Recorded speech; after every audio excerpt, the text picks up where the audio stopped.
What's going on, folks? Painless. I know this has been a story that has been covered um, so much. I mean, an array of people have done videos. The media has been heavily involved in this story. And I've told you in the past about media sensationalism and how they know how to get a rise out of certain groups of people.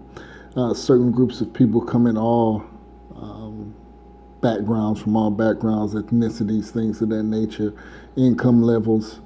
Because you have a lot of people here in America that that sit around and they get all their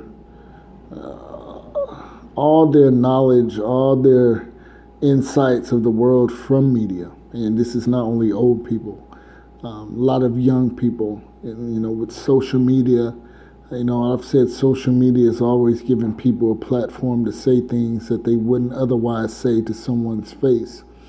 Now, in the case of Kenneka Jenkins, we know, woman, young female, that was, as we know from the autopsy reports, highly intoxicated. They said there weren't any illegal drugs in her system. Somehow ended up, based off we know from video footage, in a freezer and was found by a hotel worker the next day. But I don't really want to harp on that because we all know, I'm not going to speculate if it was a murder or anything of that nature. I may touch upon it, but it's not the focal point of this video. I want to talk about the degenerative black culture that we have, in which it perpetuates carelessness, lackadaisical behavior, and outlooks on life. We know the type of female.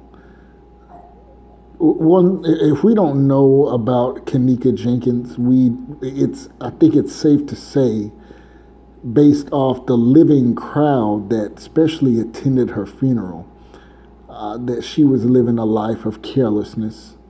And if you look at the funeral, I didn't really see too many people that were there genuinely sad outside the mother. I think you have a lot of opportunists out there in the media with social media, this whipping out phones. They had the audacity to put the girl's dead body on the internet in a way that was very disrespectful to me. And I think, this is the type of behaviors that I've always talked about.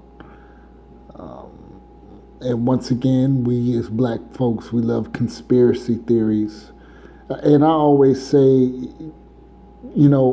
getting inside to the mind of police officers, because a conspiracy theory, or one, is that no one cares when a black child or a black female is killed. Had this been a white female, they would have turned Chicago upside down. And I say to that is, well, here I go getting to the mind of your average white officer. And I've talked about police officers now who take that job as a means of benefits. They don't really want to be cops. It's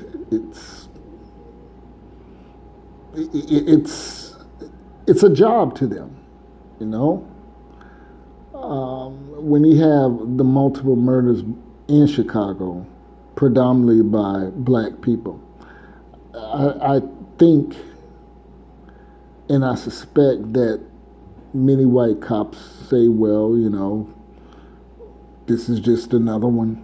Why pursue this any harder than we have to? Yeah, we'll go with the formalities and things of that nature as far as investigating a possible homicide.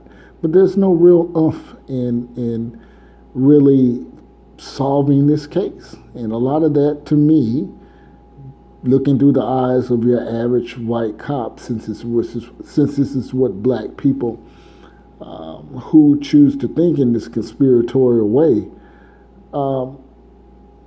there's probably no real incentive to find the killer, if there's a killer, based off the way that black people maim, disrespect, and murder and plunder one each other in Chicago. There's no, why? And it all goes back, and we've heard it before. Before we can seek out respect from others, you got to first show respect for yourselves as a people. If you're not respecting yourself collectively as a people, the way that it is done in Chicago, why expect others to respect us? All right? I mean, that's just the reality of it, folks. This funeral to me was a spectacle. It was disrespectful. It was disingenuous. And it was typical. And I've told the story in other videos of a cousin of mine that was murdered in Boston, and how my dad and my uncle went up there, and my cousin was shot in downtown Boston coming off a party boat. He was shot 5 times. He was shot twice in the head and 3 times in the chest. Murder still unsolved. And the funeral was held. And when my cousin was stretched out in that casket, they put rags in there, they put bottles of Hennessy, they put Swisher Sweet boxes in his casket. And, the mother sat there, my ex-auntie, because my uncle divorced her, and keep in mind, this was the second son she lost to the streets. My other cousin was killed in 1993 in a similar fashion. So this type of degenerative, very disrespectful, there was, my dad and uncle said it was awful. It was awful. And then you take that and you expect other people to respect you. And I've talked about the disrespect that black people get for no reason. Nowadays, with all this media hype, and it started with Trayvon Martin and all this stuff, used to be where when you were black, you had to do something, and then what people would say, well, you black ass freaking stole my so-and-so. Now, a lot of people now just can't stand the sight of black people. And that's the feeling that I sense. Like, you don't even have to be doing anything nowadays.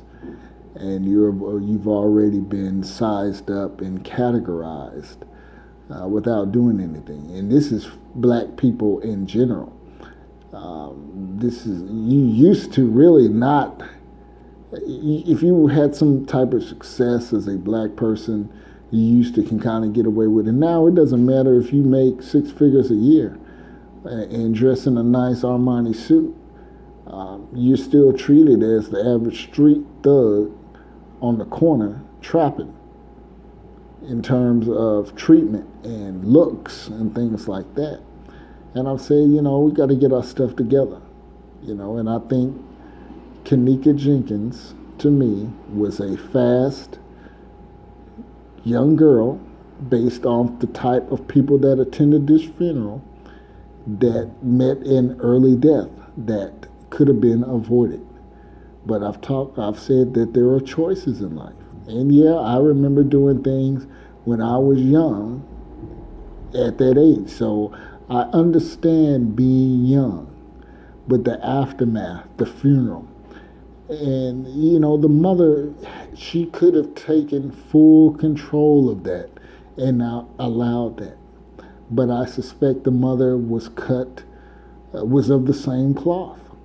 And I've said now we're moving into a generation where I'm almost 40 years old, and we come from that generation of NWA, that Gen X generation that grew up on hip hop, that grew up on very violent, rebellious culture in terms of media, music, and art. And now our kids are coming up in age where they're 19, 20. And what you have is a lot of people in America that don't know how to raise their kids. We have a lot of single parents out here. And this doesn't go just with black people. I live in Hawaii, and I see a lot of single women out here that do not know how to raise their kids, teach them no manners. This is something that is nationwide. I don't care attitude. You have a lot of people out here undereducated, non-employed, escaping life through drugs and social media. You know, social media to me is a trip. So as I said beginning parts of this video, social media gives people, you can be anything you want to be. You can be anyone you want to be.